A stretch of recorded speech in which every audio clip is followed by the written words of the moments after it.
tarde. Moitísimas grazas, como sempre, aquí a estes dous grandes amigos da librería Cartabón, que des que non queren falar, non sei que lles pasa hoxe, pero que é unha xente sempre moi solidaria con todas as cuestións do internacionalismo, como veñen demostrado cando lles pedimos o local para falar de outros povos, non? Que tamén é moi importante falar de outros povos. E tamén, en nome da Fundación Galiza Sempre, fundación vinculada ao BNG e tamén da Fundación Europea, da ALEA, a Fundación Maurisco Peters, que permitiu a celebración destas charlas, destas palestras por todo o país, pois darlle a benvida a Faruk Doru. Faruk é o representante do partido político HDP, o Partido Democrático dos Povos do Kurdistán, en Europa, ou na Unión Europea, en Bruxelas, e é quen representa un pouco a parte diplomática do Kurdistán. Ao final non é só un representante dunha organización política, como é o HDP, sino que é o representante do seu povo, da súa nación, diante da Unión Europea. E, polo tanto, é un pouco parecido ao que eu fago, non? Pero en kurdo. Entón, dende hai moitos anos, xa cando tivemos a primeira representación con Camilo Nogueira, transmitimos toda a nosa solidaridade en distintas iniciativas, en distintos momentos, en varias resolucións do Parlamento Europeo, na conferencia anual kurda que se celebraba cada ano, e eu sei que aquel señor que está ali sentado iba a miúdo, non? Paréceme. Tamén Moncho te sido algunha vez e outras persoas que están aquí, e demoslle sempre unha cobertura en irmandade entre nacións, non? Porque considerábamos que o problema kurdo é un problema que debe de estar, ou a cuestión kurda debe de estar na axenda política, e moitas veces non está na axenda política porque hai demasiados intereses dos estados centralistas para que non este, non? Faruk, que como é coñecido en todo o mundo porque é unha persoa que defendeu o Kurdistán e os dereitos nacionais do seu povo e os dereitos humanos e as liberdades non só por Europa, sino tamén noutros continentes. Criouse nos montes de Ararat e estudiou en Alemania, en Francia e en Madrid. Foi fundador do Centro de Información Kurda de París. O Centro de Información Kurda de París é moi importante porque foi unha das bases de expandir a cultura kurda e o problema, sobre todo, de opresión que sufría o povo kurdo por Europa. E é un centro que compre lembrar hoxe porque ali, nese Centro de Información de París, foron asesinadas 3 mulleres valentes que eran moi valentes e eran moi traballadoras e eran amigas nosas tamén como povo, e unha delas era Rojbin, e eu toujours falo dela porque Rojbin é amiga de Delal, ben, e Delal está aquí, que traballa tamén na oficina de Bruxelas, e tamén queremos lembrar neste acto a Rojbin.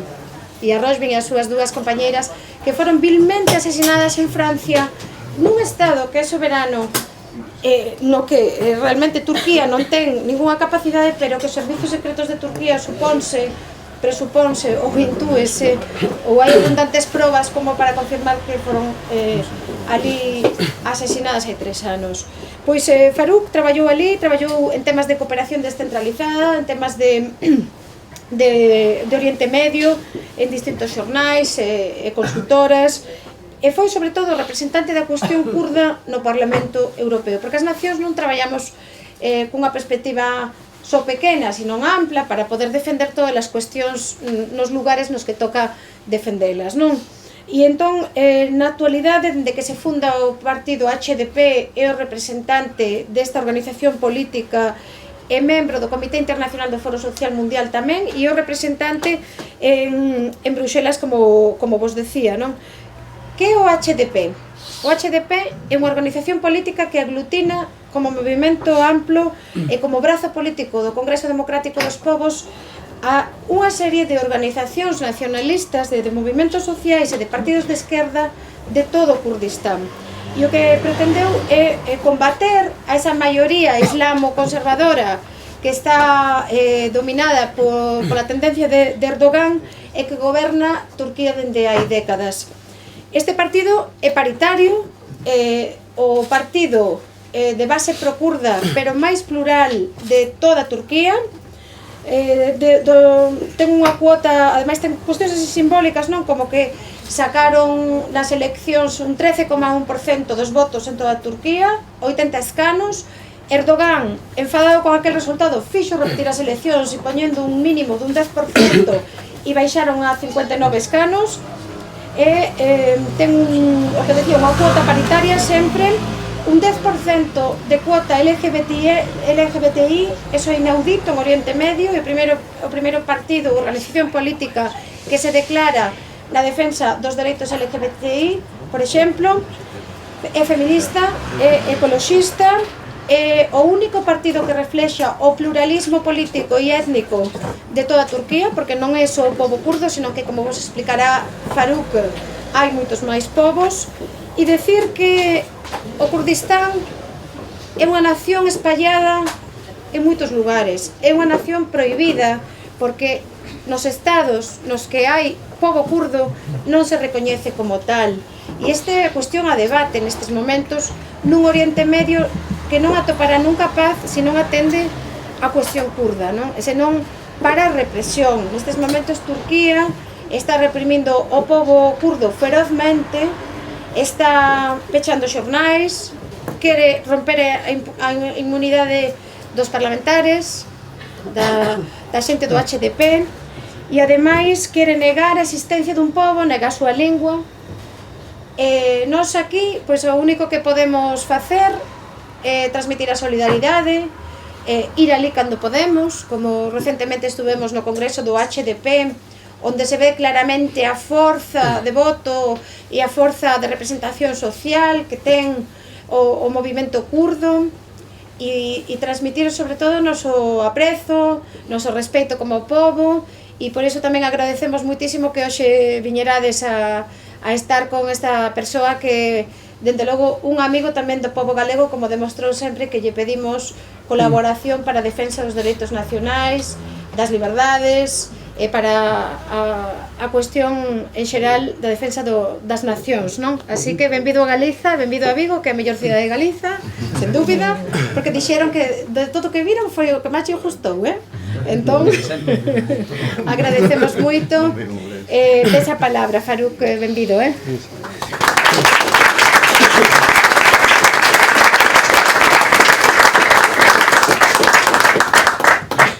Buenas tardes, no hablo gallego, pero voy a hablar la lengua de Castilla, naturalmente. Entonces, creo que nuestra amiga, antes de todo quiero también agradecer a todos los amigos que han hecho posible de me encontrar hoy entre ustedes y de poder hablar sobre la situación de mi pueblo y generalmente sobre la situación de general en Oriente Medio. Y también ustedes, creo que muchos de ustedes se ocupan también de la vida política activamente, saben más o menos dónde está esa problemática kurdo, el pueblo kurdo, pero quisiera también decir 2 o 3 frases sobre ese problemático. El pueblo kurdo es un pueblo autóctono de la región, un pueblo indógeno, un pueblo que tiene sus lenguas muy cerca al persano de Persia, y es un pueblo que tiene casi más de 7.000 años de historia, un pueblo de la Mesopotamia Norte que ha participado, contribuido a la civilización mundial, y ese centro ha sido siempre una cuna de la civilización mundial.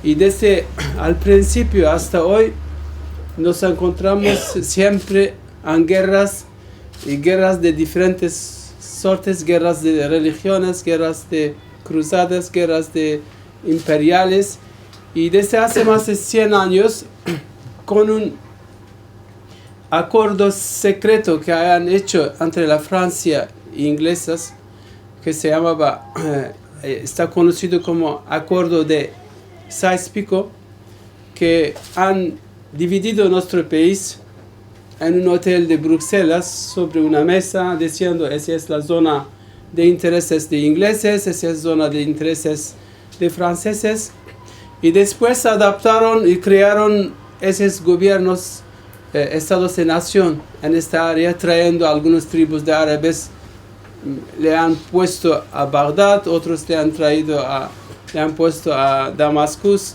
y también de una forma han ayudado de creación de Turquía, estado de nación, con una política chauvinista muy parecida al jacobinismo francés, que es un poco la derivación del jacobinismo francés que se llama kemalismo en Turquía. Y desde hace casi 100 años, 1916, que han hecho ese acuerdo secreto Sykes-Picot, hasta hoy nuestro pueblo lucha para su liberación nacional.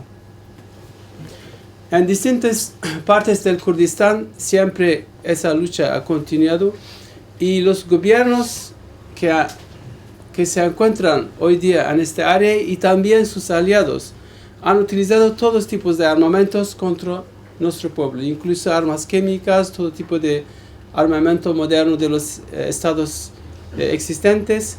Y a pesar de toda esa situación, el deseo por la independencia, el deseo por un estatuto político no ha cambiado.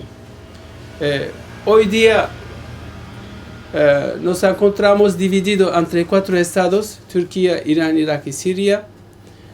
En Irak la situación de los kurdos tenemos un estatuto federal, prácticamente está en la constitución también de Irak, que Irak está compuesto de un estado federal. La zona del Kurdistán tiene cierta libertad, aunque tenemos problemas de gobernabilidad, como puede encontrar en todos sitios, con muchos partidos políticos.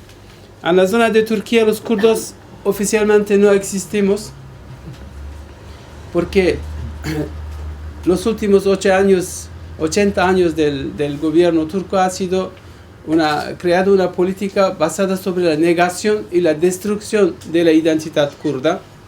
No solamente kurda, han también destruido otras identidades antes de los kurdos, como ha sido la identidad de asiro-caldeo, uno también pueblo muy histórico de la región de Mesopotamia, ¿no?, que ha creado grandes imperios en los siglos pasados. Y ese era el caso del pueblo armenio, que ha sido masacrado también por esa misma mentalidad del gobierno actual de Turquía. Y desde hace casi de los años 23 hasta ahora, los kurdos solamente en Turquía han hecho 29 levantamientos. De 29 levantamientos hubo de miles kurdos que han sido asesinados, no solamente con el ejército turco, también con apoyo internacionales. La Francia, Inglaterra, etc.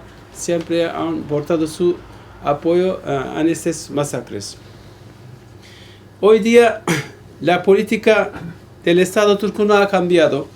Esa mentalidad que niega la existencia de un pueblo, que hay que decir que tenemos más de 25 millones kurdos en Turquía, no ha cambiado. El nuevo gobierno de Erdogan quiere prácticamente aniquilar militarmente ese deseo y utiliza todos sus potenciales armamentos para llevar a su cabo ese objetivo que le sueña de crear después un imperio otomanos antiguo, que él mismo quiere ser un nuevo califato de la región. Nuestro partido es un partido tercera fuerza presente en el Parlamento, es tercera fuerza parlamentaria, y en la región del Kurdistán somos la primera fuerza, aunque los diputados, aunque también regiones y los alcaldes tenemos la mayoría absoluta en esta área, pero también tenemos una presencia importante en Turquía. Por ejemplo, Estambul, que es una gran ciudad, las últimas elecciones hemos tenido 13%, 1.100.000 votos. Significa que casi al menos hay 3-4 millones kurdos que viven en esta área. Solamente en las en la última elección hemos tenido 6 millones de votos y vemos que 6 millones de votos, si analizamos, corresponde a al menos de 15 millones de habitantes. Oficialmente no sabemos cuántos kurdos existen en Turquía, pero aproximadamente se habla de entre 20 y 25 millones de kurdos en esta área. En Kurdistán de Irán se habla entre 12 y 14 millones de kurdos.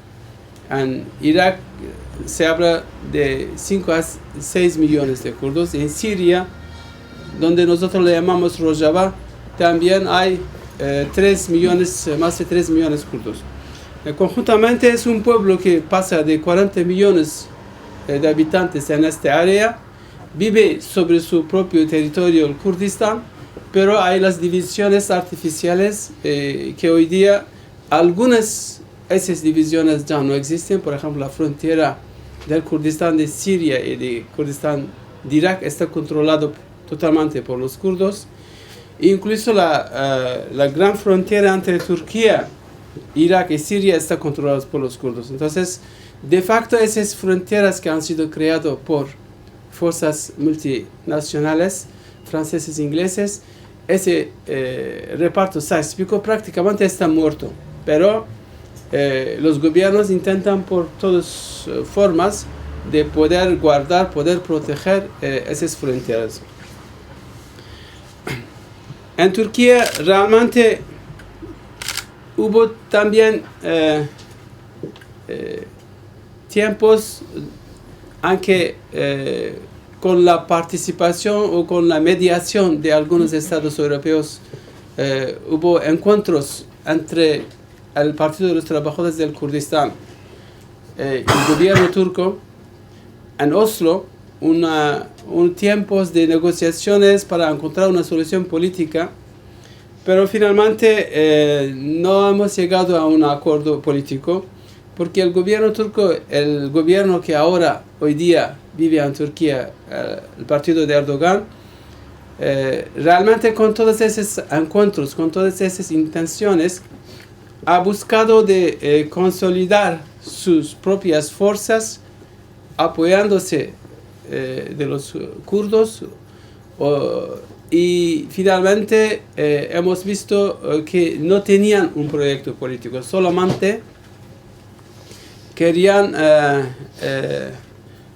utilizar esa fuerza de los kurdos para poder impedir que otras fuerzas tengan al gobierno, y finalmente cuando se apoderaron, cuando han tenido bastante fuerza en el gobierno turco, en las instituciones del Estado turco, han vuelto de hacer la guerra y han vuelto de hacer los masacres como lo han hecho los gobiernos antecedentes. Ese gobierno solamente en el último año casi ha destruido 7 grandes ciudades kurdas. Pero cuando digo destruido, es físicamente, realmente ha destruido. Con carros de combates, con aviones de F-16, con todas las potenciales modernas del ejército turco, con apoyo también de la OTAN, al menos no han criticado. Ha prácticamente hecho masacres en las ciudades kurdas. 7 ciudades kurdas han sido totalmente destruidas. El gobierno mismo dice que en algunas ciudades habla de la destrucción de 67.000 casas. 77.000 casas, cuando se calcula, eso corresponde de miles habitantes.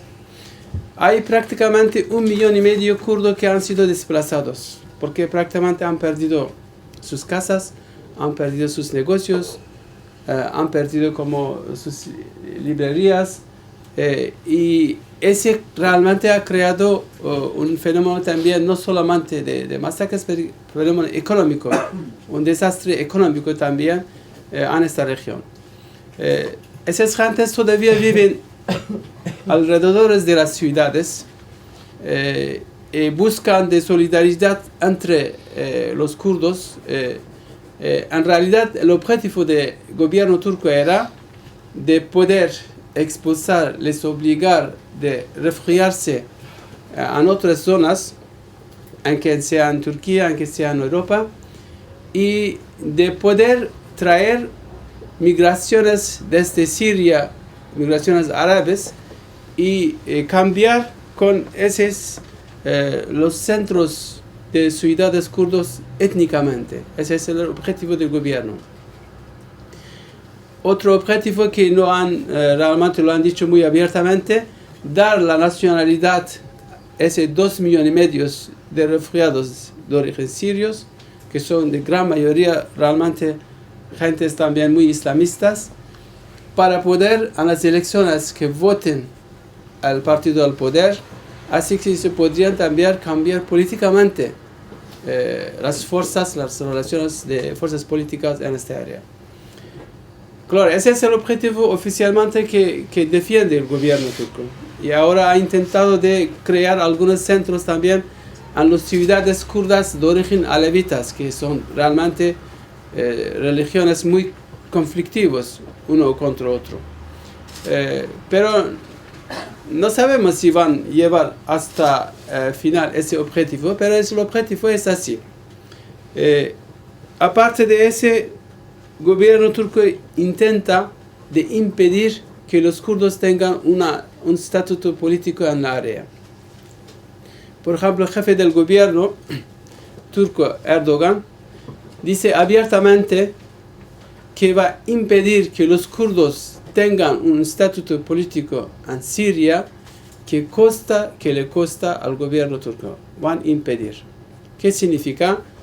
De colaborar directamente con el Estado Islámico Daesh, colaborar directamente con Al-Qaeda, colaborar directamente los hermanos musulmanes, muchos grupos islamistas existen hoy día en Siria, y de impedir que los kurdos que tienen ahora 3 cantones en esta área, que esos 3 cantones se unen y quizá se pueden ir hasta el acceso del mar Mediterráneo.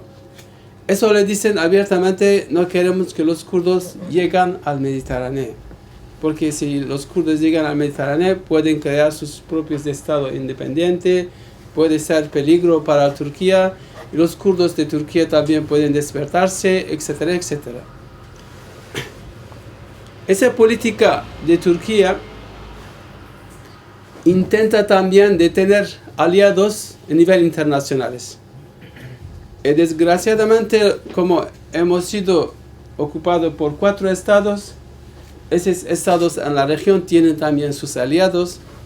Irán tiene sus aliados, Siria tiene aliados de Rusia, y también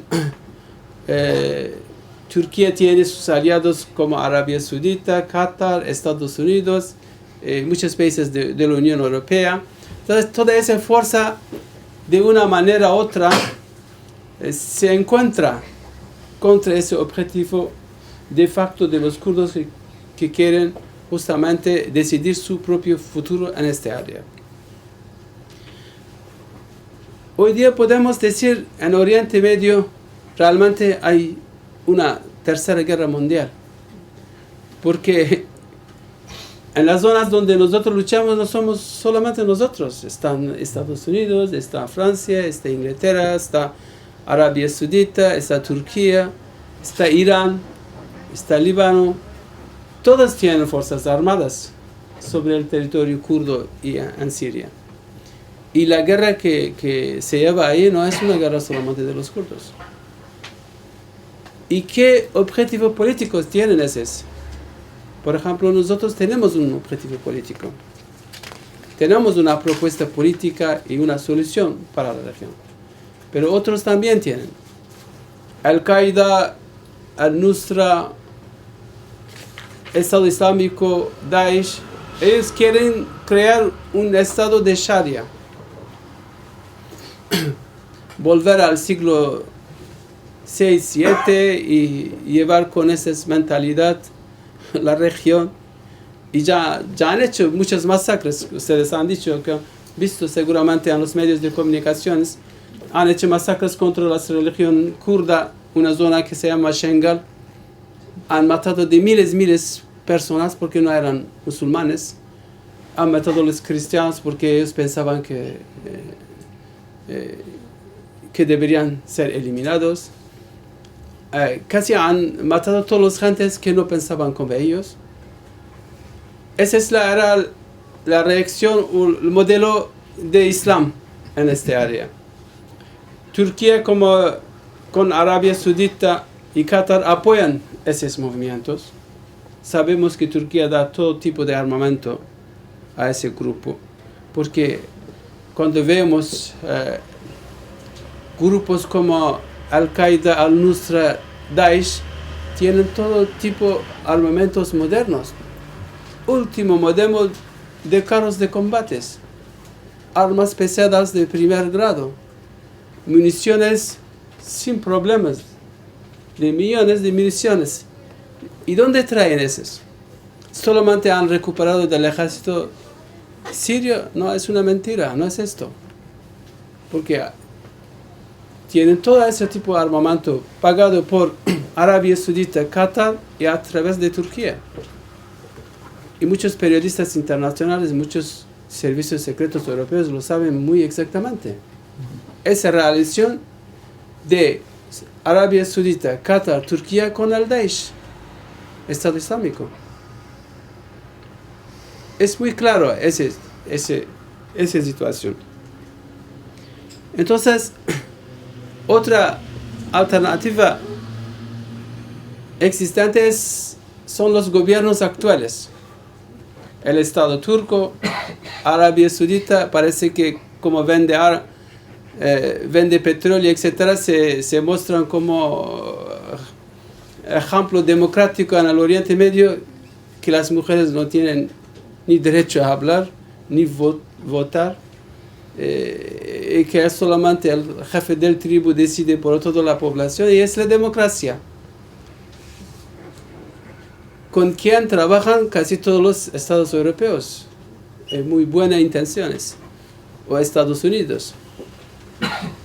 Y el régimen de Siria, un régimen también fascista, que quiere solamente proteger de bienes solamente de una familia y etnia religiosa. O bien el régimen ahora mismo de Irán, que también es un régimen fascista, solamente quiere proteger una etnia religiosa. Entonces, esos dos modelos para nosotros no son de modelos de convivencia y de democracia en esta área. Nosotros tenemos una propuesta democrática, lo que nosotros llamamos confederalismo democrático. Y la democracia participativa, colectiva, derechos colectivos de los pueblos, la igualdad entre la mujer y el hombre en esta área, que nunca ha sido posible. La aceptación de todos los pueblos de la región, que la participación de todos los pueblos existentes en esta área, con su propia identidad, no como ese modelo del Estado-Nación quiere cambiar su identidad, que de ser turco, o de ser árabe, o de ser persa solamente. Entonces rechazamos todos esos modelos, pero tenemos un modelo. Nuestro modelo es basado sobre la democracia, la igualdad entre mujer y hombre,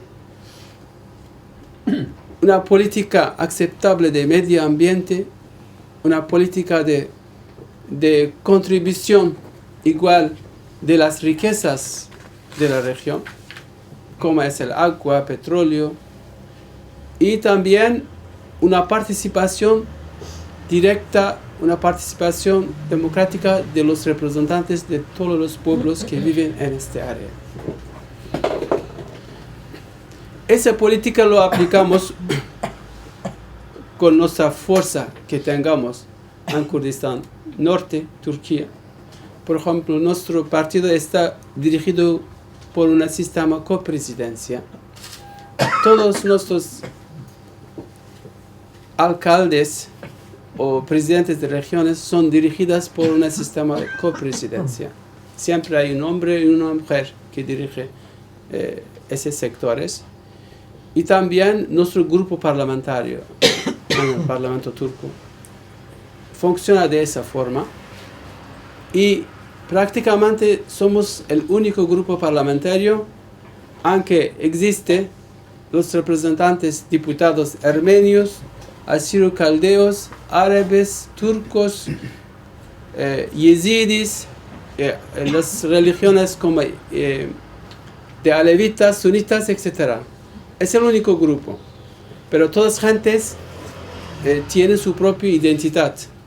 Y nosotros como partido defendimos el derecho de autodeterminación de los pueblos. Aunque sean pueblos de tamaños pequeños, como dice, no muy numerosos, pero tienen lo mismo derecho que los kurdos. Pensamos que pueden decidir su propio futuro. También el pueblo kurdo tiene ese derecho, aunque hoy día está negada, pero nosotros pensamos como partido político ese derecho es legítimo, un derecho internacional.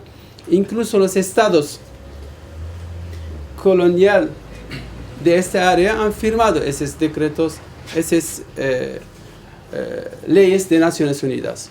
Entonces, la solución, según nuestra opinión, pasa por un sistema confederal. El ejemplo tenemos en Siria, en la región de Rojava. Esa región realmente tiene 3 cantones hoy día, que en el futuro quieren crear una federación en esta área. Y en estos cantones hay los representantes del pueblo árabe, de asirio-caldeos, armenios, turkmanos, kurdos, chechenos. Todos los pueblos que viven ahí participan en esos gobiernos autónomos, y la autodefensa también, incluso en el sector militar. Todos esos pueblos tienen sus fuerzas y contribuyen justamente a la lucha de liberación de esa zona. Incluso la riqueza, porque el Kurdistán también es un país muy rico, muy rica, no es un país pobre, como se dice. La riqueza también está muy igualitariamente distribuida en esta área. Por esto, ese ejemplo de democracia participativa, aunque los bases, las aldeas, las ciudades toman las decisiones, no caen las decisiones de arriba, sino las decisiones se toman abajo, aunque es muy difícil, hay que decir, no es fácil, que quizá del sistema existente puedes tomar decisiones en 1 hora, en 3 horas, pero con ese sistema que aplicamos tarda de tomar decisiones, pero pensamos que es el mejor modelo, es la mejor forma de tomar decisiones, porque el pueblo llega justamente a participar a todos los niveles de las decisiones por su futuro, por su gobernabilidad, por su alcaldía, por su región.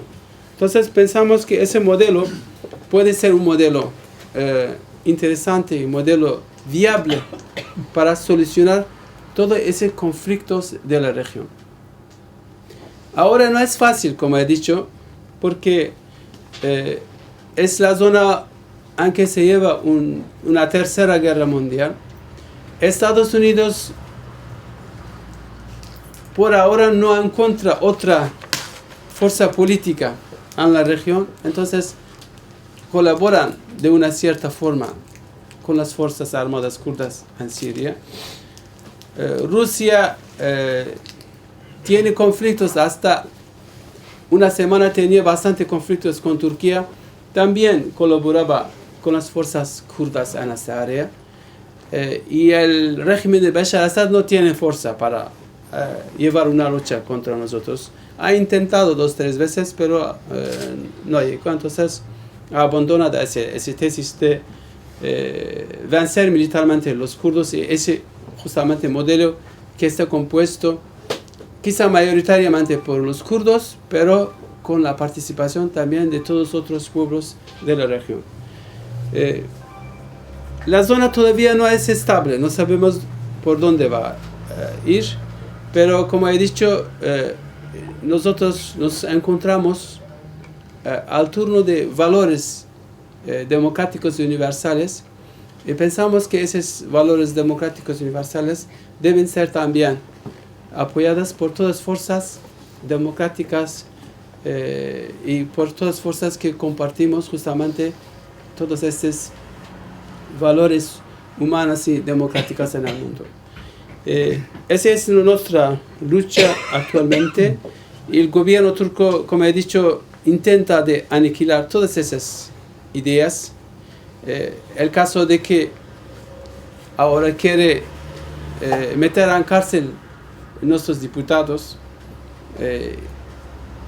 ya han prácticamente arrestado la mitad de nuestros alcaldes.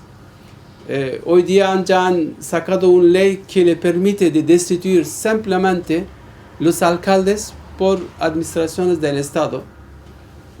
Hasta ahora 28 alcaldes nuestros que han sido elegidos con 90% de votos, 95% de votos, ciudades de tamaño como Vigo, más grande como Vigo con tamaño de poblaciones, han sido destituidos con simple un decreto del Estado, y han sido prácticamente hoy día están los administradores del Estado que llevan esas ciudades. Es esa democracia, y lamentablemente también Europa, Naciones Unidas también ven esa realidad, pero se paran solamente con algunas declaraciones. El Parlamento Europeo ha hecho algunas declaraciones, algunos estados han hecho algunas declaraciones, pero ese crimen contra la humanidad, sobre todo las matanzas en las ciudades, es un crimen contra la humanidad, porque son los civiles que han sido matados, los civiles que han sido masacrados. De gran cantidad, no sabemos cuántos también han sido masacrados, porque todavía el ejército turco no deja a las instituciones nacionales e internacionales entrar a estas ciudades. Están rodeados todavía por los militares. Naciones Unidas también han hecho algunas declaraciones, han dicho que nosotros queremos hacer investigaciones por graves violaciones de derechos humanos en las ciudades kurdas, pero el gobierno turco no nos permite.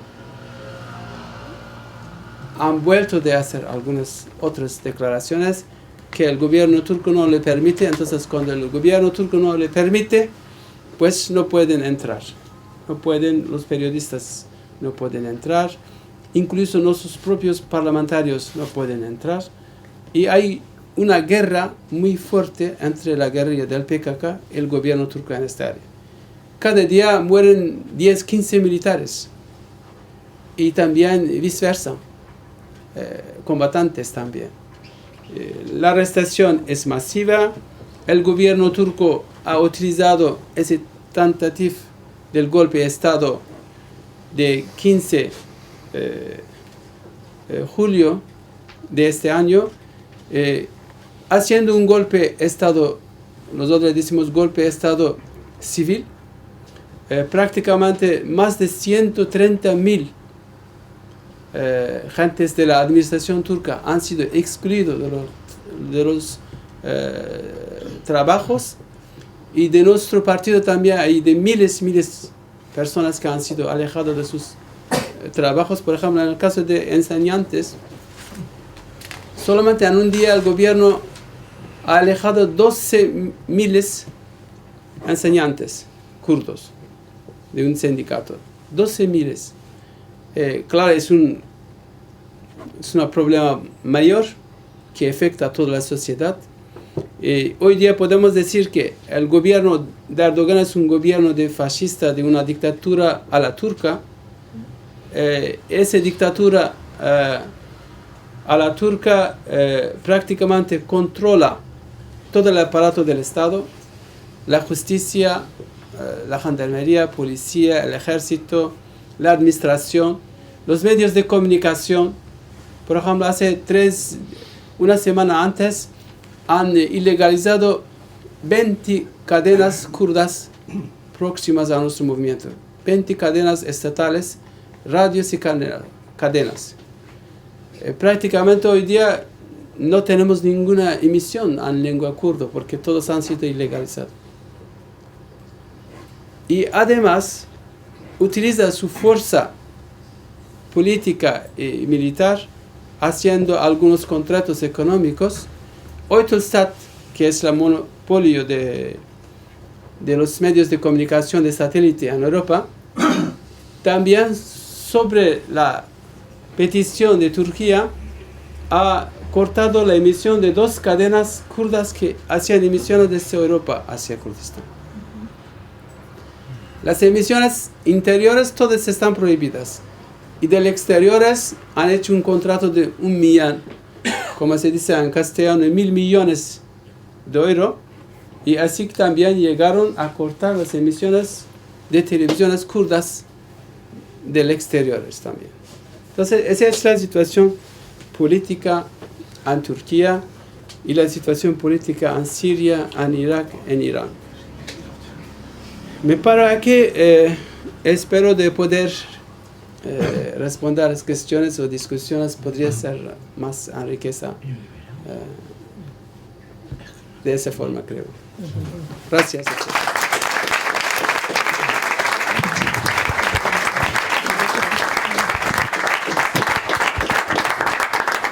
Pues entón abrimos debate para ter a oportunidade de que nos resposte a cuestións e dúbidas, porque dende a nosa visión de aquí, moitas veces, en da que te queiras informar en distintos medios alternativos, moitas veces non temos toda a perspectiva, por moito que busquemos, non? Porque hai moitos matices e moitas visións tamén dentro da realidade de política internacional. E onte, por exemplo, en Coruña discutíamolo, non? Había pois algunhas persoas que lle preguntaban, por exemplo, como é a situación dos kurdos en Irak e que se sorprendían, non? De que haxa pois varios partidos semellantes, pois incluso a nós, ou como esa riqueza de matices.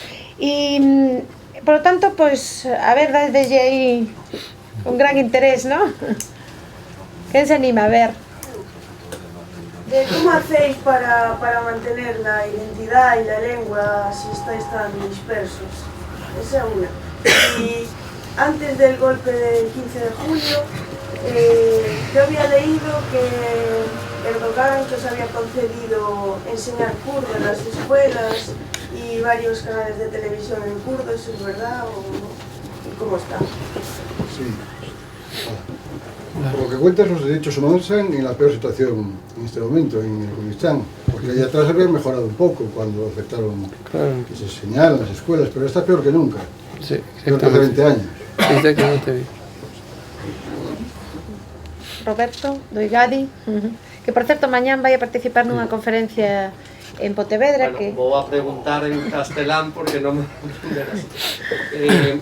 Mi pregunta es, en la República de Rojava hay un modelo autogestionario que puede tener una influencia importante hacia las otras regiones kurdas, principalmente el Kurdistán iraquí. Lo pregunto por las presiones que existen o el juego de influencias que se está viendo, principalmente Estados Unidos e Israel, de propiciar una posible independencia del Kurdistán iraquí, principalmente por razones energéticas, ¿no? Distribución de oleoductos. ¿Usted cree que puede existir un choque de modelos en ese sentido? Uno por parte del modelo propio de autogestionario de Rojava y el otro un posible Estado kurdo en el norte de Irak. La unidad de la lengua kurda es una lengua, como he dicho, muy antigua, ¿no? Es una de las lenguas autóctonas de la región. Pues en Kurdistán principalmente son 3 dialectos, pero esos dialectos no dependen de las fronteras existentes coloniales. El dialecto mayor es que Kurmanchi, ese se habla la totalidad del Kurdistán de Turquía, Kurdistán de Siria, la mitad de Kurdistán Irak y la mitad Kurdistán de Irán. Ese es lo que llamamos dialecto norte Kurmanchi. Después hay Sormanji, que es el dialecto que se habla la mitad de Kurdistán de Irak y la mitad de Kurdistán Irán. tenemos un otro pequeño dialecto que se llama Demilki, Kırmançki. Ese se habla solamente en el norte del Kurdistán. Después hay pequeñas variaciones de la lengua. Podemos decir que principalmente los kurdos, o más del 80%, hablamos la lengua. Entonces, en la calle, y en las zonas, por ejemplo, Kurdistán de Irak es la lengua oficial del Estado. En Irán no está prohibido la lengua oficialmente, pero no está permitido por la enseñanza. En Turquía, aunque hubo, justamente cuando hubo proceso de negociaciones entre el gobierno turco y el PKK, Oslo, hubo algunos cambios. Por ejemplo, la lengua kurda se podría, digamos, tomar como opcional, etc., en algunas zonas, y se podría crear escuelas privadas, etc., pero nunca pasó de ese límite. Entonces, de facto, y esas incluso escuelas privadas que han sido creadas por la fuerza de los kurdos han sido ilegalizados. Y los, por ejemplo, alcaldías que hemos empezado a utilizar la lengua kurda como primera lengua, porque en la zona del Kurdistán nosotros tenemos la mayoría de los alcaldes, incluso nuestra capital, las ciudades que pasan de 1 millón de habitantes. Entonces el gobierno no ha dejado, por ejemplo, muchos de alcaldes también han sido juzgados porque han reconocido oficialmente, han utilizado en los actos de la alcaldía la lengua kurda e incluso armenio. Entonces muchos de alcaldes han sido juzgados por esto. El alcalde de Sur, que tenía hermanamiento justamente con Santiago, ha sido juzgado y arrestado por esto varias veces. Entonces, esa política, un amigo ha dicho que la situación de derechos humanos es peor, sí que es peor, mucho más peor que antes. Eso podemos decir. La lengua tiene sus problemas como en todas partes coloniales. En algunas zonas se enseña justamente en este dialecto, en otro dialecto, pero en general los kurdos nos entendamos, no hay problemas de entendimiento.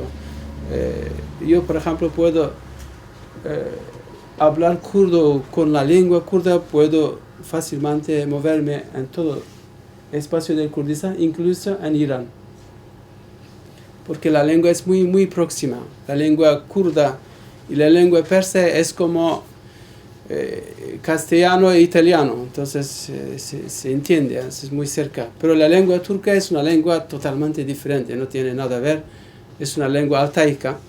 La lengua árabe tampoco no tenemos ningún acercamiento con esa lengua. Pero de origen indoeuropeo, la lengua kurda es mucho más cerca a persa, o persa es mucho más cerca el kurdo, podemos decir.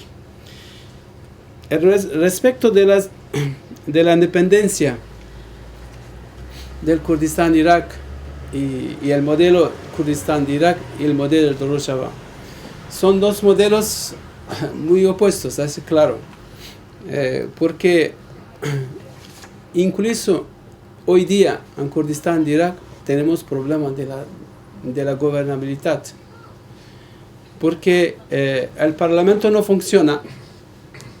El presidente actual ya ha acabado su tiempo, pero él mismo prolonga su mandato. No sé en qué democracia existe. El presidente del parlamento kurdo en Kurdistán de Irak no tiene la permisión de entrar en la capital. Ha sido prohibido por el partido Barzani. Tenemos 5 fuerzas parlamentarias en Kurdistán de Irak. En realidad Barzani es la minoría,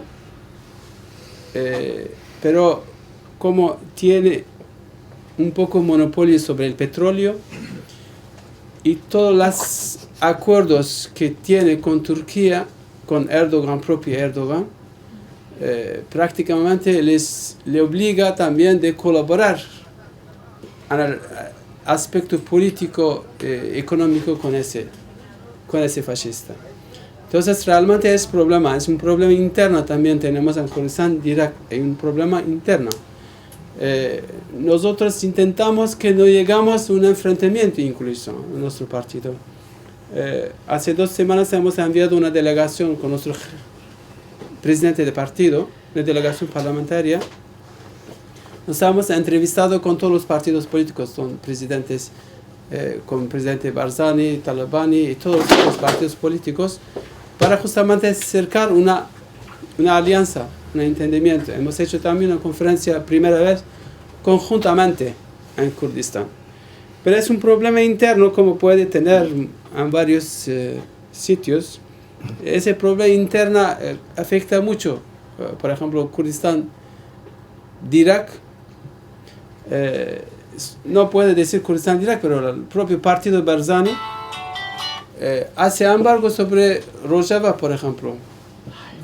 Si ustedes quieren ir a Kurdistán de Rojava, depende de permisión del partido Barzani y nunca le da. Varias delegaciones internacionales no han podido viajar porque no han tenido la permisión. Entonces es un problema. Pero en general, aparte del partido Barzani, todos los otros partidos políticos kurdos existentes, que sean socialdemócratas, izquierdas, centros, tenemos una alianza, hay una coordinación. Intentamos también resolver ese problema que tenemos políticamente con Barzani. Son 2 modelos seguramente. Uno funciona como un sistema capitalista y métodos capitalistas muy salvajes porque hay muchos problemas sociales también en Kurdistán. Hay un desequilibrio de la repartición económico o de bienes del Estado. Es un gran problema ahí, pero en Rojava es totalmente diferente. Es un modelo cooperativo, un modelo totalmente distinto. Yo personalmente no creo que Estados Unidos y Israel quieren la independencia de Kurdistán. No creo que es una mentira. No tienen intereses. ¿Por qué van a crear? Porque el gobierno de Irak les sirve, entonces no hace falta crear esa forma de independencia. Solamente Barzani dice que está por favor de la independencia. Nosotros no somos contra la independencia, podemos decir como partido. HDP no somos contra la independencia del Kurdistán. Pensamos que el pueblo kurdo debe decidir. Si él decide de una federación, si él decide de una autonomía, si decide de la independencia, es totalmente legítimo. Entonces, como un partido norte, nosotros apoyamos el derecho a autodeterminación de nuestro pueblo en esta área. Pero creo que es un chantaje que hace uno contra otro. Realmente, proyecto independiente no existe. Si hay un proyecto independiente, entonces, ¿cómo puedes hacer un embargo sobre otro territorio que es parte del Kurdistán, Rojava? Y realmente si los kurdos no llegan al Mediterráneo, la viabilidad de independencia es muy poca. Muy poca, porque están rodeados por fuerzas enemigas y las fuerzas internacionales no tendrán intereses de tomar todas esas fuerzas contra ellos para apoyar a los kurdos. No creo que, realmente no veo esa posibilidad. Creo que será y Estados Unidos públicamente dice que está contra la independencia. Lo han dicho varias veces. Está por la unidad de Siria, está por la unidad de Irak. Turquía dice que están contra la independencia. Irán amenaza de entrar militarmente si los kurdos declaran la independencia. Entonces, yo veo personalmente difícil. Creo que son un poco de temas de propaganda de los partidos políticos, de algunos partidos políticos.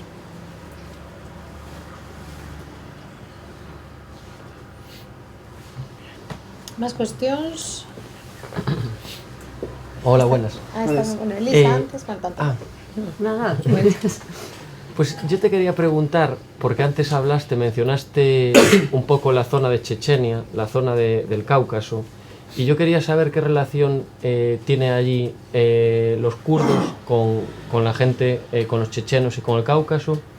Y luego también quería preguntarte, en términos de gobernabilidad y en términos de paz o de poder formar un gobierno en Diyarbakir o en Kobane, si es viable hacerlo o Erdogan machacará a Diyarbakir, porque bueno, ahora se dice que hay incluso guerra, que hay toques de queda, ¿no? que poco se dice en la prensa, pero ¿cómo está la situación por Diyarbakir también? quería preguntar cuál es la percepción de la gente joven con respecto a la causa. Es decir, si habla la lengua, si está orgullosa, bueno, en definitiva, ¿cuál es la percepción? Si hay apoyo o si, sin embargo, sucumbe a la colonización.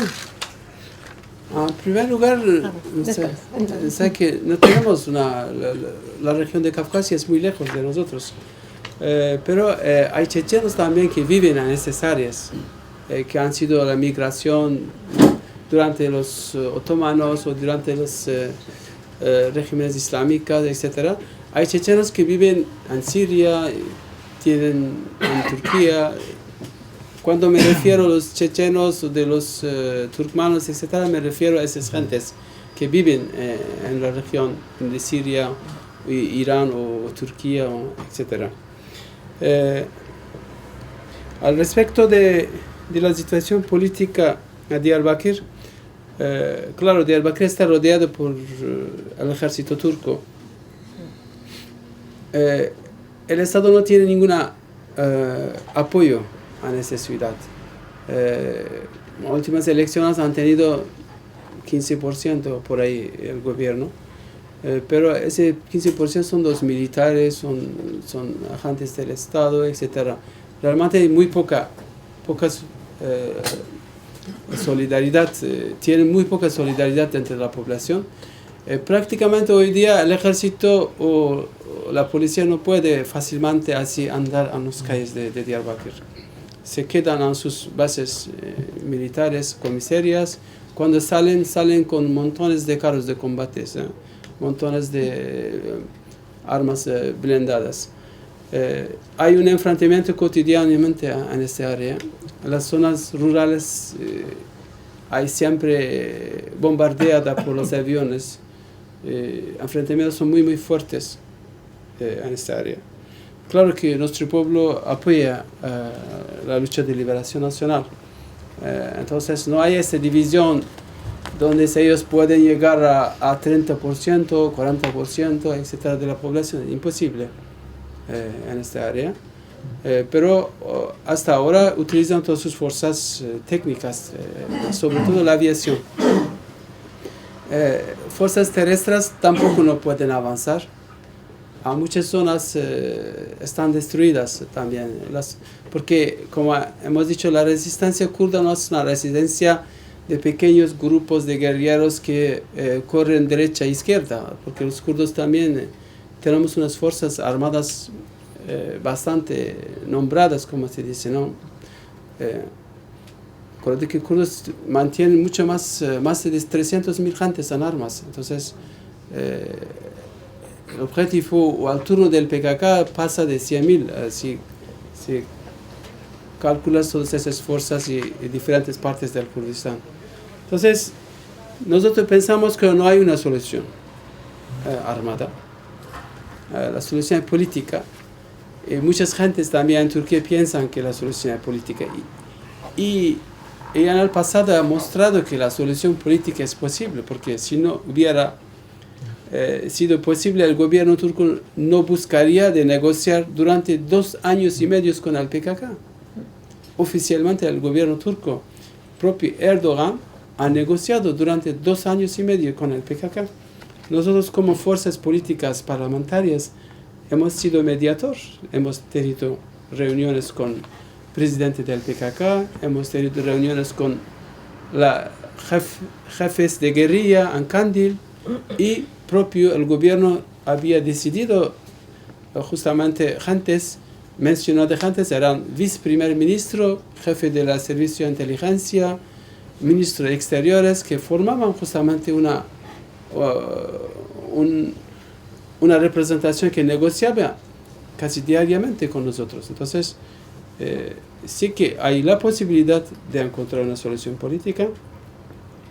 Ese intento han sido utilizado y había mediación de estados europeos, pero por ahora está muerto porque Erdogan, cuando ha visto que nosotros podemos tener mucho más fuerzas a esa forma,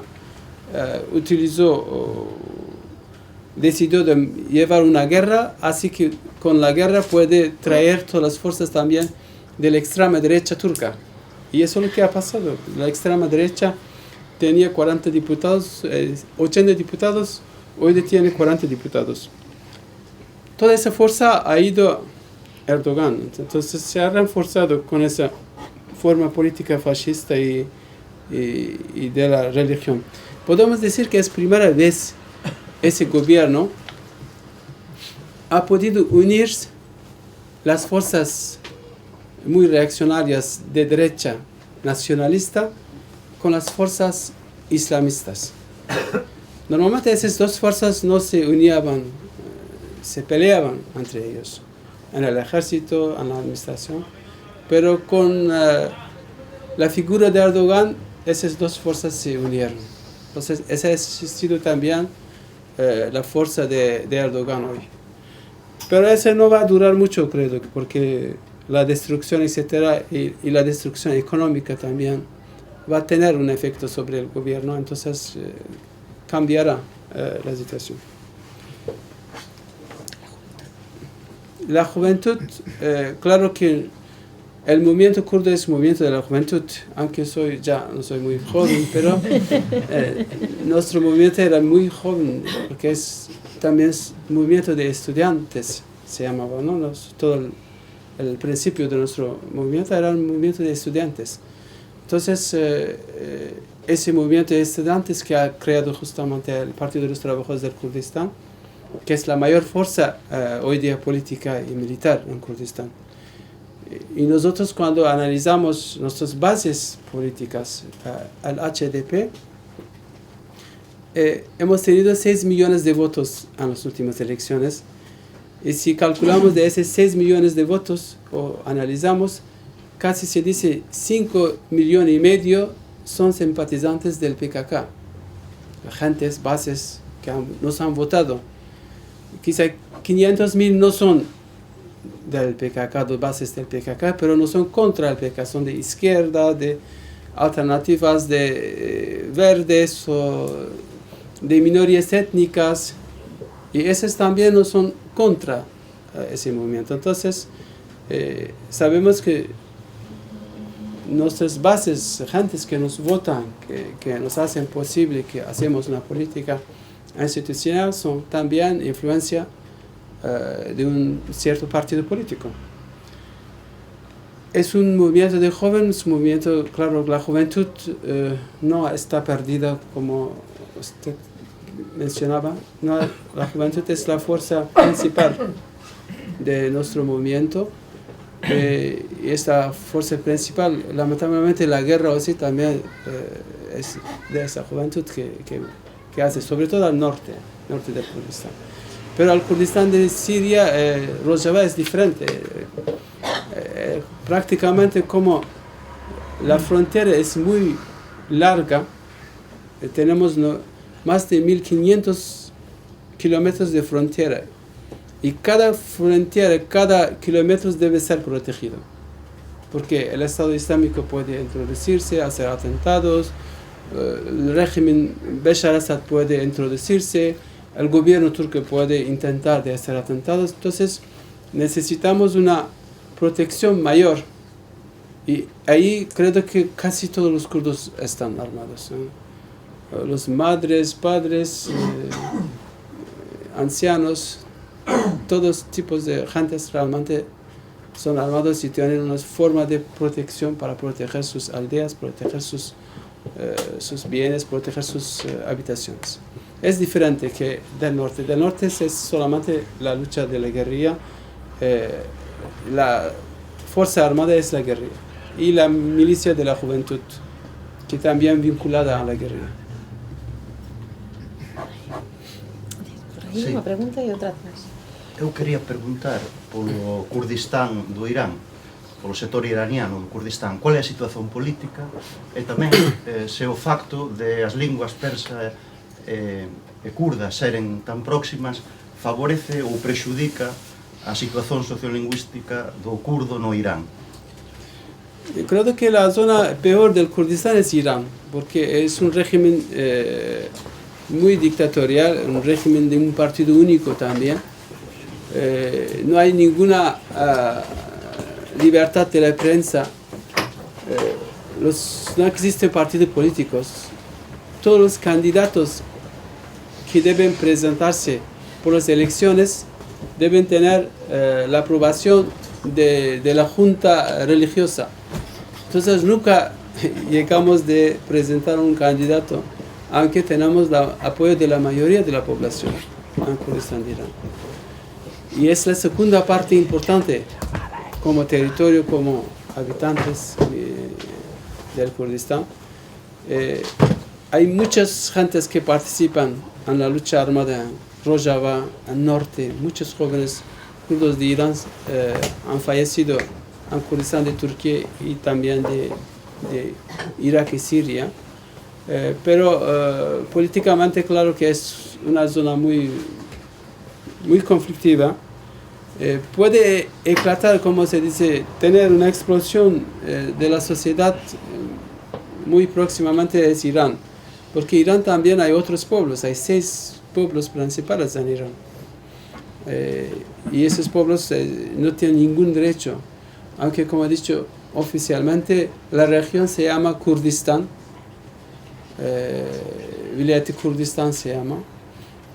La lengua oficialmente no está prohibida, pero de facto no le dejan enseñanza, no es una lengua de la escuela, y como he dicho que la forma de elecciones no existe, entonces, no hay elecciones. Entonces claro que es una zona donde creo que los kurdos por ahora se concentran en 3 regiones. Claro, es Rojava, Kurdistán de Irak y Turquía. La próxima sería Irán, porque toda gente se prepara porque cada día hay un intelectual kurdo que está condenado por pena a la muerte y ejecutado por el régimen de Irán. Claro, los partidos políticos kurdos no hablan como yo hablo, porque Irán tiene mucha influencia sobre los partidos políticos kurdos en Irak.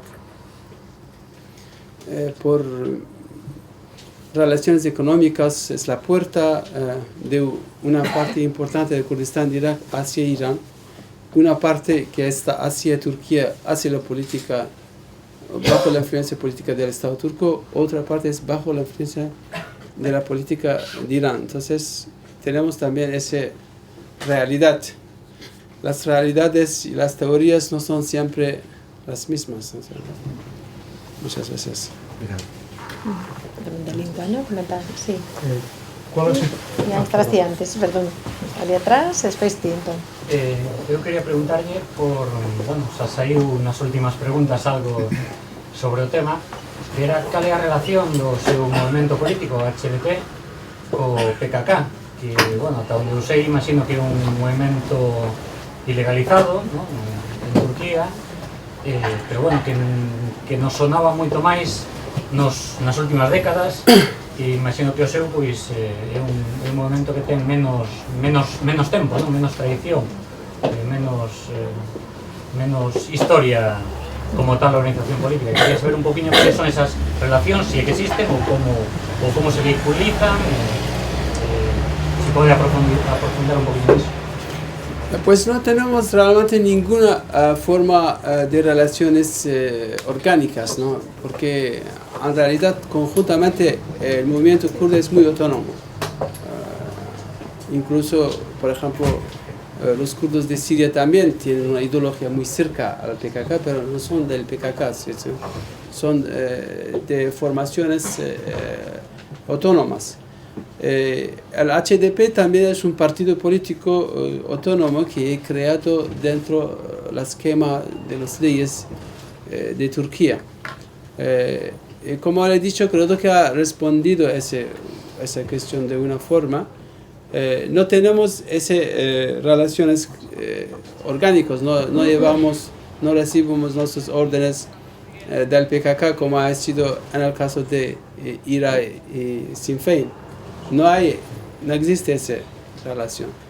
Pero nuestras bases son bases que sabemos que son de influencia y de política del PKK. Muchas gentes que nos votan, de millones de gentes que nos votan, sabemos que son de bases también o que tienen de relaciones con el PKK, o sus hijos tienen relaciones, o sus hermanos tienen relaciones. Nuestro presidente tiene un hermano, su hermano grande está en la guerrilla, por ejemplo. Si os doy un ejemplo. Yo tengo varios que están en la guerrilla. Entonces, claro, tenemos esa forma de la realidad de la sociedad.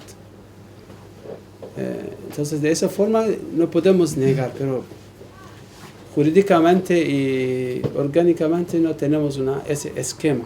El PKK tiene mucho más fuerza que nosotros. Nosotros somos una organización legal y elegida como esa formación democrática existente. No tenemos armas. El PKK tiene una fuerza en la calle, tiene una fuerza armada, tiene una fuerza política, tiene cadenas, tiene muchas influencias, entonces es diferente. Estaba él y después Diego. ¿Cuál es la situación actual de Abdallah Öcalan? Öcalan tiene mucha influencia dentro de la sociedad kurda, no solamente en la base del PKK, pero conjuntamente sobre el pueblo kurdo, sobre nuestras bases políticos, por ejemplo HDP, es considerado como líder histórico del pueblo kurdo. Todavía está muy escuchado por el PKK, muy escuchado por nuestras bases, y puede desempeñar un papel importante para una solución política en Kurdistán. Por ejemplo, la juventud, hemos hablado de la juventud quizá no va a escucharnos a nosotros en la calle, pero escuchan directamente a Öcalan.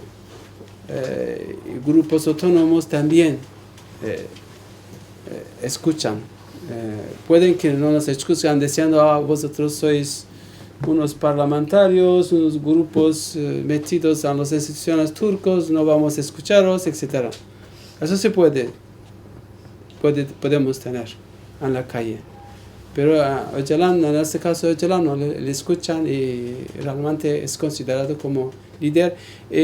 Para nuestro partido también, nosotros consideramos también Öcalan como nuestro líder. Pensamos que es el único que podría dar una solución, justamente negociar a una solución política en el acto, en la resolución de la problemática kurda en Turquía. Sí, eu quería preguntarche se hai perigo inmediato dunha ilegalización formal de facto do HDP despois neste contexto despois do, non sei, autogolpe, pseudogolpe en Turquía. Tamén quería preguntarche sobre as perspectivas de que se reanuden as conversas para unha solución negociada no Kurdistán turco, e despois sobre o proxecto do confederalismo democrático, se é máis bueno, un proxecto interesante, pero quería saber si é como un substitutivo do Estado que é imposible hoxe pola xeopolítica internacional ou é algo implementável, digamos, en algún dos Kurdistáns que están en cada un dos estados hoxe actuais, non? E que parece que efectivamente é complicado de mudar ese escenario, non? Varias cuestiones, ¿no? Sí. Peligro de legalización del HDP. Y después perspectivas de accesibilidad. Tercera, proyecto de confederalismo si es viable o no, y dentro de eso. En primer lugar, el gobierno turco siempre ha ilegalizado los partidos políticos kurdos. Nosotros no somos el primer partido, somos la derivación de varios otros partidos. Antes yo he estado también representante de un otro partido, DTP. Hoy día soy representante de HDP, pero es el mismo movimiento. Es el mismo movimiento porque cuando un apoyo existe dentro de la población, eso no va a desaparecer de un día o 2 días. Sí que es real ilegalización de nuestro partido, no solamente ilegalización, sino la arrestación de nuestro presidente. El gobierno turco ya ha retirado la inmunidad parlamentaria de nuestro grupo parlamentario. Entonces, en este mes o el mes próximo es posible que empiezan a arrestar los diputados porque nos convocan a juicios y nosotros rechazamos de ir a los juicios de los turcos. Entonces, ¿eso qué va a llevar con sí mismo? Llevar a nuestros diputados con fuerzas militares y meter en cárceles. Entonces, esa es la situación actual. Pero hemos tomado una decisión, no vamos a responder a los juicios turcos de ir y cada uno de responder sus condenas. Entonces, esa situación sí que es una política que va a chocar en los próximos días. Otra cosa son los alcaldes. El gobierno ha aprobado un decreto de ley prácticamente desde el golpe de Estado. El gobierno ya funciona con los decretos de leyes, no las leyes que han sido aprobadas en el Parlamento, sino el gobierno él mismo decreta la ley y no hace falta ir al Parlamento para justamente declarar o aprobar las leyes. Con ese decreto han sacado un decreto que les da la posibilidad de destituir todos nuestros alcaldes, poner otros. Porque hasta ahora, ¿qué pasaba? El gobierno arrestaba a los alcaldes, pero como nosotros tenemos la mayoría en las asambleas de las alcaldías, entonces elegíamos un otro entre los concejales. Ahora no quiere dar esa posibilidad, entonces quiere destituir él mismo directamente el alcalde para que nosotros no elegimos entre los concejales, porque tenemos la mayoría de los concejales. En las alcaldías que mantenemos tenemos 80%, 70%, entonces es muy difícil que ellos eligen un alcalde legalmente. No pueden, entonces han sacado esa ley para destituir. Significa que realmente no existe la democracia, ninguna forma de elecciones. No respetan el derecho del pueblo, no respetan la aprobación del pueblo kurdo. Si hubiera sido aquí, habría la guerra si el gobierno español hace esto de esa forma. Pero aquí el gobierno turco lo hace. Entonces también hay arrestaciones masivas de todas formas, dirigentes sindicatos, dirigentes asociativos, etc. Y dirigentes de nuestros presidentes regionales del partido. Hay de miles de gentes que han sido arrestados. La perspectiva de una solución política en Kurdistán Norte creo que existe. Existe si hoy día como he dicho, que hay una fuerte enfrentamientos en todos sitios, no solamente en Kurdistán, sino también en Turquía. Realmente el ejército turco también tiene muchas pérdidas humanas. Cada día, como he dicho, hay 15, 20 soldados que son matados. Y también sus blindados, sus carros de combate que han sido destruidos. Llegan a derribar también sus helicópteros, etc. Hay una guerra de una gran escalada, como se dice, sobre el territorio kurdistán. ¿Hasta dónde ese gobierno será capaz de llevar de esa forma la guerra? No sabemos, pero personalmente no creo que pueda llevar con mucho más tiempo. Y prácticamente sus fuerzas militares tampoco no pueden moverse así fácilmente como antes. Son muy reducidas, en cada sitio crean realmente los barrios muy protegidos con nuevas construcciones enormes para protegerse, etc. Con esa política no creo que nosotros pensamos como partido político que no va a llevar a ningún lado. Entonces no hay que una realmente sola solución política, una solución política que podría justamente cambiar esa situación de guerra. Pensamos, nosotros insistimos que el gobierno vuelve a negociar con el PKK y sobre todo vuelve también a negociar con nosotros como grupo parlamentario para sacar una nueva constitución en Turquía. En esa nueva constitución, que derechos del pueblo kurdo, derechos de todas las minorías étnicas, de religiones, sea aceptada. Y con esta podríamos realmente desarrollar un país moderno que podría aceptar los derechos fundamentales de los ciudadanos. Si no, esa sería la destrucción también de la Turquía. Porque si esa guerra continúa, mañana va a convertirse tarde o temprano en una guerra étnica. Y en una guerra étnica también Turquía no existiría, eso es seguro. Hai alguna pregunta máis? Sí. Hola, boas noites, benvido. Somente é unha pregunta máis. Falamos aquí da política do Kurdistán, da situación patética. O que me gustaría saber a mí un pouquiño a situación humanitaria das persoas, especialmente, por exemplo, falábamos antes de 77.000 vivendas destruídas.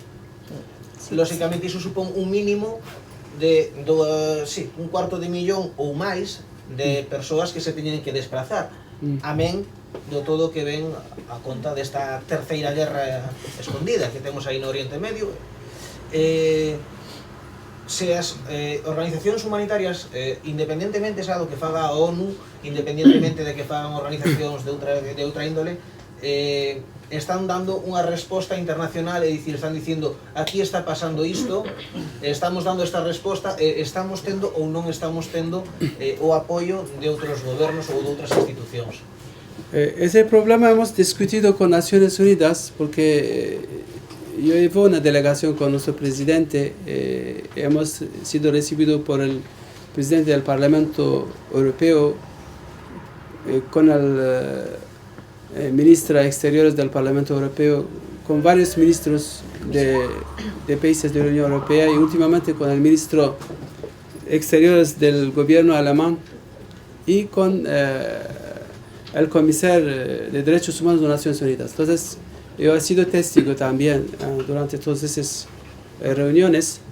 El gobierno turco no da la permisión, no permite que instituciones internacionales trabajan en la zona. Sí que es un problema mayor humanitaria. 68.000 casas, no sé cómo se dice, casas, solamente han sido destruidas en una ciudad kurda, pero conjuntamente son mucho más. hablamos de 7 ciudades grandes como aquí, de esa ciudad. Entonces, el desplazamiento o la causa afecta más de 1,5 millones de personas. Es muy grande, es nuestra capacidad humana como partido político, es muy difícil de responder. Porque imagine usted no solamente la destrucción de casa, pero la destrucción de la economía. Las tiendas que están destruidas, gentes que han trabajado años para construir una maison, ha sido destruido por los carros de combates. Entonces, claro que el efecto humano es muy grave. La consecuencia es muy grave, es muy trágica. Pero, claro, hasta ahora ninguna delegación internacional no ha sido autorizada a rendirse. Hoy mismo he tenido unas conversaciones telefónicas. Ahora el Parlamento Europeo quiere enviar una delegación oficialmente y los partidos socialdemócratas europeos quieren enviar una delegación. Pero no sabemos que si la Turquía va a autorizar. Pero ese intento existe, al menos de esa parte. Pero el gobierno turco, sobre todo Erdogan, no podemos hablar del gobierno turco tampoco, es solamente el único hombre que dirige todo ese aparato de Estado. Erdogan y su familia, entonces una familia mafiosa que corrupta. Hay montones de videos, pruebas que muestran que es una familia corrupta. Corrupta de gran tamaño, no es realmente como en el caso de Francia había un proceso contra Chirac durante años para 200.000 francos, no, son de millones de dólares que sabemos que esa familia corrupta ha llevado. Entonces hay bastantes materiales, pruebas que muestran. Entonces él dice, si una forma que me retiro, entonces yo perdería todo y mi familia estará en cárcel. Entonces hace todo para no perder la dirección del aparato del Estado. Entonces realmente es una lucha también por él, vida y muerte. Y después hay que imaginar, hoy día la tortura es cotidiana. Por ejemplo, 10 años no podríamos decir que la tortura de ese tamaño es cotidiana. Pero hoy día es cotidiana. Todos los sitios del Estado o la gendarmería o policía son centros de tortura. Y no solamente los kurdos, torturan también todas las otras gentes que ellos mismos piensan que han intentado de hacer un golpe de Estado. Hay oficialmente 130.000 personas que han sido alejados de sus trabajos, lugares, bienes confiscados de miles empresas, ¿cómo se dice? Sí, empresas. Por ejemplo, en el caso nuestro, han confiscado 20 cadenas, pero han ilegalizado no solamente 20 cadenas de televisiones kurdas, pero han confiscado todos esos bienes. Imagine usted cuántas cámaras profesionales, cuántos estudios, y no es fácil, son de millones de euros. Entonces, para un movimiento como nuestro será imposible de volver, recuperar dentro de poco ese tiempo. Esos recursos que son trabajos de años. Entonces, claro que es una lucha de vida y muerte para ellos y para nosotros también. Sobre esa cuestión, decir tamén que interviron a sede do HDP en Estambul e que cando eu fun alá no congreso do HDP en marzo, que foi en marzo ou abril, tivemos entrevistas en 4 xornais, era un xornal de mulleres, outro era un xornal de xente moza, outro era un xornal curdo sobre a lingua e outro era un xornal xeralista, xa non existen. E cando te daban os correos electrónicos decían, isto é un nome falso, nós non podemos dar os nomes de verdade, e en calquera momento pode aparecer aquí a xendarmería, non? E logo lembrar que a vosa loita tamén é unha loita feminista, e de feito Leila Tzana, cando esa gran muller, el líder do movimento no exilio, cando promete por imperativo legal, ¿no?, la presencia en la asamblea de Ankara, dio en kurdo, e xa por eso é amonestada, é prohibida, botada. Se quedó 10 años en cárcel por utilizar 2 o 3 palabras en lengua kurdo. Imagina. Y tiene premio de Sakharov del Parlamento Europeo. Él tiene. Bueno, pues nada, muchísimas gracias y, na medida posible, apoyado todo el Kurdistán.